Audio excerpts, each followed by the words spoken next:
বাংলায় বিজেপি তৃণমূলের আঁতাত ধ্বংস হয়ে গেল। গত 15 বছর ধরে বিজেপির হাত ধরে তৃণমূল পশ্চিমবঙ্গের মানুষের সর্বনাশ করেছে, ধর্মীয় বিভাজন করেছে। তলে তলে মমতা মুখে সংখ্যালঘুর প্রেমিক দাবি করলেও আসলে তিনি ছিলেন বিজেপির দালাল। দীর্ঘ বক্তৃতা করে আমাকে ব্যাখ্যা করতে হবে না। তিনি সরকারের টাকায় দুর্গাপূজা করেন, সরকারের টাকায় মন্দির করেন, আর কিছু ভাতা দিয়ে বলেন আমি সংখ্যালঘু সম্প্রদায়ের অত্যন্ত বন্ধু। আসলে তিনি বিভাজন করেছেন। সংখ্যালঘু সম্প্রদায় যদি তিনি বন্ধুই হতেন, তাহলে মাদ্রাসা এডুকেশনের জন্য বাম সরকার যে কাজটা করে গিয়েছিল সেটাকে তিনি আরও এগিয়ে নিয়ে যেতে পারতেন। আমরা তো জমি তৈরি করে দিয়েছিলাম, সেই জমির ওপর দাঁড়িয়ে কেন মাদ্রাসা শিক্ষার প্রসার হলো না? কেন আজও আমাদের মাদ্রাসায় শিক্ষিত ছেলে মেয়ে যারা শিক্ষক পদের জন্য রাস্তায় বসে আছেন, কেন তাদের বিক্ষোভ করতে হচ্ছে? তার কারণ বিজেপি থেকে নির্দেশ আছে যে তুমি কোনো মতেই সংখ্যালঘু সম্প্রদায়ের মানুষকে শিক্ষিত হতে দিও না। তাদের ওপর জুলুম চালাবার জন্য বিজেপি তৃণমূল সক্রিয়। আপনারা দেখেছেন বিগত বিধানসভায় একজন মাত্র প্রার্থী আমার ভাই নৌসাদ, তিনি জয়ী হয়েছিলেন। একা বিধানসভায় দাঁড়িয়ে তিনি যেভাবে লড়াই করেছেন, সেই লড়াইতেই তৃণমূলের ভয়ে কাঁপুনি ধরে গেছে। তৃণমূল নিজে থেকে এই অঞ্চলের প্রার্থীকে তার নেত্রী বলছেন তুই তো বোমা মারিস, তাকেই প্রার্থী করেছেন। আবার বলছেন যে আমার যা নিরাপত্তা তা আমি তোকে দিয়ে দেব।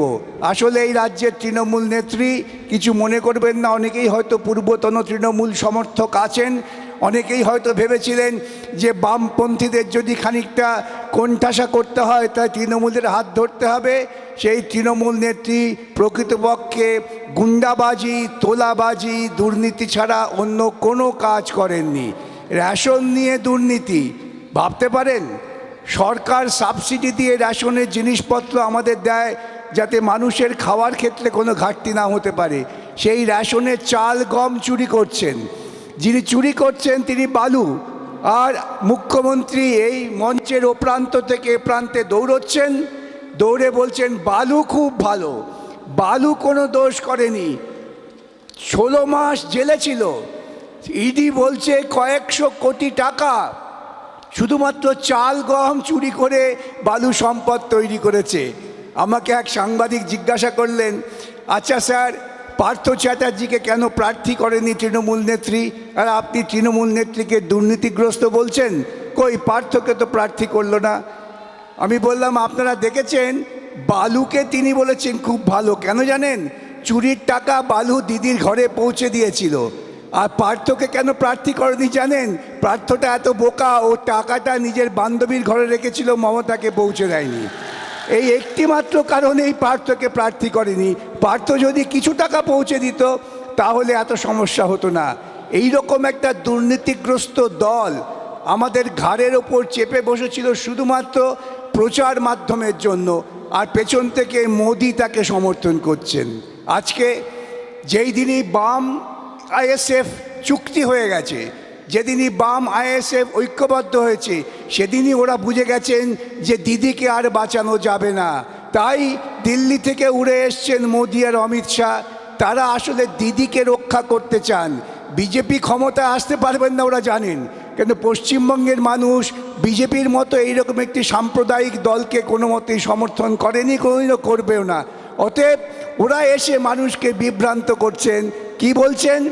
আচ্ছা আচ্ছা, দিদি বলছেন 1500 দেবো, আমরা নয় 3000 দেবো।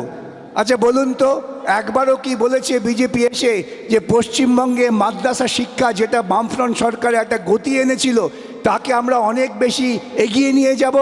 একবারও বলছেন যে মাদ্রাসা শিক্ষার জন্য আমরা টাকা দেব? একবারও বলছেন যে আমাদের গ্রামের কৃষকেরা যাতে স্বাভাবিক তাদের কৃষি পণ্যের দাম পায়?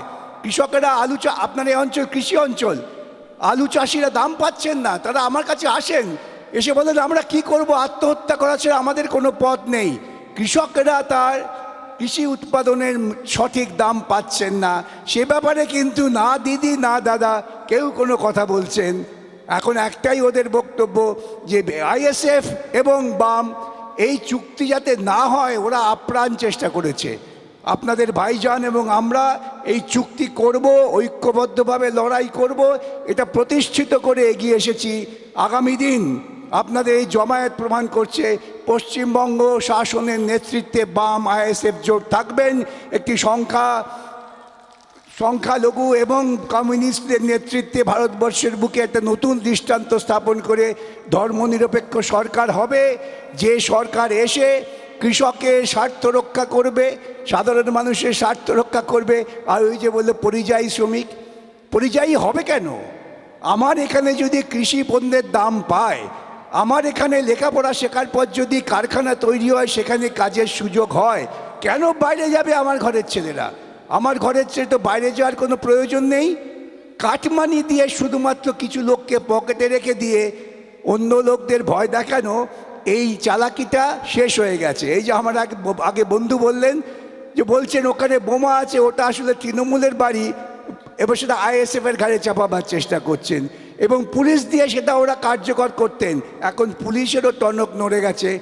বেআইনি কাজ করলে পরে আমরা বলেছি, ঘোষণা করেছি, এমন দিন আর থাকবে না। বেআইনি কাজ পুলিশ যদি করে, পুলিশকে হেফাজতে যেতে হবে, সে ব্যবস্থাও করব, ছাড় কেউ পাবে না। পশ্চিমবঙ্গের বুকে বেআইনি কাজ করে সাধারণ মানুষের বিরুদ্ধে যারা দাঁড়াচ্ছেন, সে যত বড় অফিসারই হন না কেন, আমার সঙ্গে দেখা হলে আমি তাদের আড়ে ঠাড়ে বলি, ভাই এ দিন থাকবে না, নিজের বিপদ ডেকে আনবেন না, আইন মেনে কাজ করুন, মানুষের যে অধিকার সে অধিকারটাকে কার্যকর করুন। তার বাইরে গেলে ওই যে বলেছিলাম আগে মারবো কম দৌড় করাবো বেশি, এখন বলছি দৌড় করাবো না, মারবো, এটা মাথায় রাখবেন। এই বলেই এবং আপনাদের সকলের সমর্থন, আমি বলছি আপনারা যে যেখানে আছেন, এই যে বাম আইএসএফ জোট হয়েছে, এই জোটটাকে দৃঢ় করুন এবং এই জোটের সমস্ত প্রার্থীদের আপনারা জয়ী করুন। বাংলা জিতবে, বাংলা জেতা মানে ভারতবর্ষ এগিয়ে যাবে। ওই রকম মোদি মমতার মতো ধর্ম হবে না, আমাদের আসল ধর্ম হবে কৃষিকাজ, শিক্ষা, কারখানা, উৎপাদন। এর পথে আমরা এগিয়ে যাব। এটুকু বলেই আপনাদের অভিনন্দন জানিয়ে আমার কথা শেষ করলাম। ধন্যবাদ। 29 তারিখ দাঁতে দাঁত চেপে ওরা গুন্ডামি করে। আমরা দেখেছি পঞ্চায়েত নির্বাচনে কেমন গুন্ডামি করেছে, আমরা দেখেছি পঞ্চায়েত নির্বাচনে কিভাবে ভোটের অধিকার কেড়ে নিয়েছে। এতদিন পর্যন্ত ওরা পেরেছিল, এখন আর পারবেন না। এখন ব্যালট বাক্স চিবিয়ে খেয়েও, ব্যালট পেপার চিবিয়ে খেয়েও পার পাবেন না। ওরা বুঝে গেছে যে আদালত ওদের কথা আর শুনছে না, আদালত মানুষের কথা শুনছে, সেটাকেই আমাদের কার্যকর করতে হবে। ঘুষপেটিয়ার নাম করে, অনুপ্রবেশের নাম করে মমতা সাধারণ মানুষের জীবনে অশান্তি নামিয়ে এনেছেন।